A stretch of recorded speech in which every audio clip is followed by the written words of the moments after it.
مژدە بۆ ئارەزومەندانی فێربوونی مەلەوانی پەیمانگای کلێڤەری ناحکومی بە هاوکاری سەنتەری وەرزشی ئەکواڕاین هەڵدەستێ بەکردنەوەی خولی هاوینە بۆ فێربوونی مەلەوانی.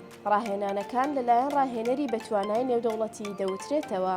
ڕاهێنانی کوڕان و کچان بەزیا دەبێت و فێربوونی مەلەوانی بۆ کچان لە مەلەوانگەی داخراوە و لەلایەن ڕاهێنەری ئافرەتەوە دەبێت. دابینکردنی باشترین مەلەوانگەی تەندروست و سەلامەت. هەبوونی چاودێری بەردەوام لە کاتی مەلەکردن و ڕاهێنانەکان. خولەکە لە بەرواری 25/5/2024 دەست پێ دەکات و ماوەی 2 مانگ دەخایەنێت.